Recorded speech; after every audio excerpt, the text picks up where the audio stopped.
Supreme कोर्टाने अनुसूचित जाती जमातीचे उपवर्गीकरण व क्रीमी लेयर्स या संदर्भात दिलेला निर्णय अनुसूचित जाती जमातीच्या भविष्यावर प्रश्नचिन्ह निर्माण करणारा आहे. न्यायपीठापुढे क्रीमी लेयरचा विषय नसताना सुद्धा ते लागू केले जाऊ शकते असे सर्वोच्च न्यायालयाने राज्यांना सूचित केले आहे. या निर्णयाचा फेरविचार करण्यात यावा तसेच जातगणना करण्यात यावी. मागासवर्गीयांचा शासकीय सेवेतील अनुशेष भरण्यासाठी कालबद्ध मोहीम राबवावी. मागासवर्गीयांना पदोन्नतीत आरक्षण देण्यात यावे. खाजगी उद्योगधंद्यांना शासनाने केलेल्या अटी शर्तीप्रमाणे आरक्षण बंधनकारक करण्यात यावे. कंत्राटीकरण पद्धती बंद करून सर्व सुशिक्षित बेरोजगारांना रोजगार संधी निर्माण करणे याबाबत केंद्र व राज्य शासनाला निर्देशित करावे.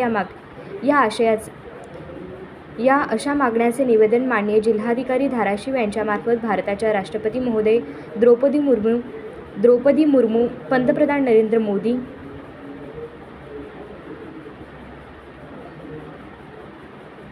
यांना या मागण्याचे निवेदन पाठविण्याचा निर्णय घेण्यात आला.